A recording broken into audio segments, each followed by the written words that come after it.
No exercício 7, é um exercício bem interessante, ele fala o seguinte.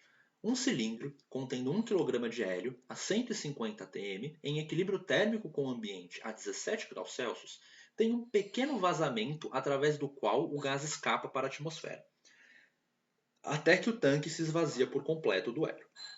Então o que está acontecendo? Você tem um tanque de hélio que tem um vazamento. E aí esse hélio vai escapando.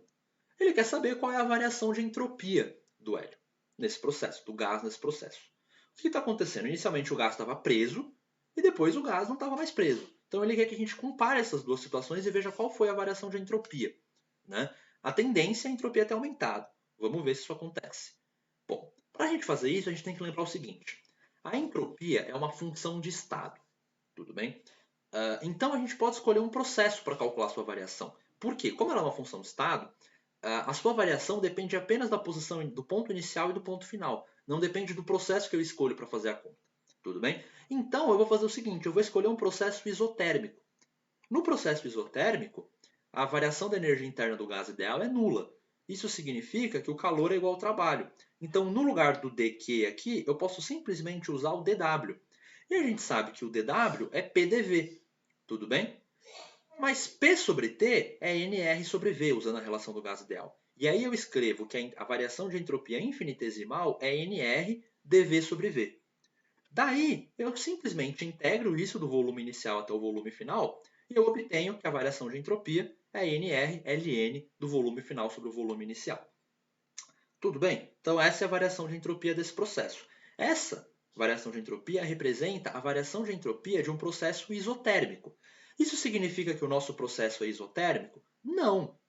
No fundo, o que o nosso processo é um processo de expansão livre. O ΔU é zero, o ΔQ é zero e o ΔU é zero, o calor é zero e o trabalho é zero. É uma expansão livre. O gás estava dentro do recipiente, estava dentro do cilindro, teve um furinho e ele começou a escapar. E ele foi escapando livremente. Então, isso é o que a gente chama de expansão livre. Numa expansão livre, a variação da energia interna é zero, o calor é zero e o trabalho também é zero. Porém, a gente tinha inicialmente o gás ocupando um volume inicial e no final ele ocupava um volume final. E a temperatura que ele tinha inicialmente é igual à temperatura que ele tinha no final.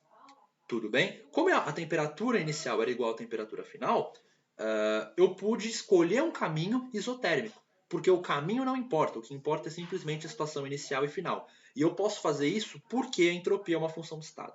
Isso é muito importante vocês entenderem. Tá? Bom, então vamos deixar essa expressão guardada. Vamos ver qual é a razão VF sobre VI. Bom, o volume, na situação inicial, o gás estava dentro do cilindro. Então eu vou escrever a relação do gás ideal, que é a pressão interna do cilindro, VI, volume inicial do gás dentro do cilindro, igual a nRT. Na situação final, a gente tem o gás, ele está fora do cilindro. Então a pressão que ele tem, a pressão sobre ele é a pressão atmosférica. Tudo bem? Então, pressão atmosférica vezes o volume final igual a nRT. Onde a temperatura é a mesma, porque ele disse que o cilindro estava em equilíbrio térmico com o ambiente, então a temperatura não mudou. Tá? Dividindo as duas equações, a gente obtém essa relação.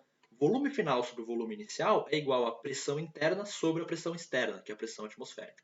Então eu posso trocar o VF sobre VI por P interno sobre P externo. Por que eu fiz isso? Porque eu conheço, eu sei que a pressão externa é 150 vezes a pressão. A pressão interna é 150 vezes a pressão externa. Né? E aí agora a gente faz mais uma continha antes, que é, como ele deu a massa de gás, eu preciso converter isso para mol. Aí basta lembrar que o número de mols é a massa dividido pela massa molar, substitui na relação para a variação de entropia e fica massa vezes R sobre massa molar, Ln da pressão interna sobre a pressão externa. Aí é só substituir. A massa, 1 kg eu converto para grama, 1000, porque aí eu uso a massa molar em grama, a massa molar do L é 4 gramas por mol, vezes o R, 8,31, vezes o Ln de 150 sobre 1, porque a pressão dentro do cilindro era 150 vezes a pressão de fora. Tudo bem? Fazendo essas continhas, a gente obtém que a variação de entropia sofrida pelo gás foi de 1,04 10 a quarta Joule por Kelvin. Tá? Então, esse item era bem interessante porque a gente tinha que discutir essa relação. O processo não é um processo, não é uma transformação isotérmica, é uma expansão livre, mas a gente escolhe, como a entropia é uma função de estado, a gente escolhe um caminho para fazer a conta, um processo que tem os mesmos estados iniciais e finais para fazer essa conta, e a gente faz a conta e obtém isso. Tudo bem? Bom, no item B, ele quer saber qual é a quantidade de trabalho desperdiçada por esse processo. Gente, a discussão é muito simples. Numa situação normal, com temperatura constante, um processo isotérmico qualquer, a gente sabe que a variação da energia interna é zero para o gás ideal. Então o trabalho é igual ao calor. E como a temperatura é constante, o calor é simplesmente a temperatura vezes a variação de entropia. Tudo bem? Então, numa situação normal, num processo isotérmico normal para um gás ideal, a gente teria que o trabalho é a temperatura vezes a variação de entropia. Porém, a gente está discutindo uma expansão livre. Na expansão livre, a expansão livre é um processo que não é quase estático. A gente não consegue representar ele no diagrama pressão por volume. Né? Então, o trabalho da expansão livre é nulo. Não tem trabalho realizado sobre o gás numa expansão livre. Tudo bem? Então, o que isso significa? Se a gente estivesse num processo normal, exatamente igual a esse, nas mesmas temperaturas, mesma situação, com a mesma variação de temperatura, variando a pressão, mantendo a temperatura fixa e variando a pressão dessa forma como a gente fez as contas, a gente teria um trabalho que é T delta S.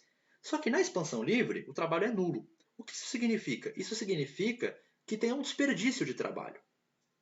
E qual é esse desperdício de trabalho? É esse trabalho T delta S. Então a gente calcula o trabalho desperdiçado no processo, é o trabalho que eu teria se eu não tivesse numa expansão livre. Tudo bem? Eu estivesse na transformação isotérmica. Então é só fazer a temperatura, 17 graus Celsius, a gente passa para Kelvin, fica 290, e multiplica por ΔS, 1,04 10 a quarta. Então a gente faz esse produto aqui, faz essa conta e obtém que o trabalho desperdiçado é 3,02 vezes 10 a sexta joule. Então esse foi o exercício 7.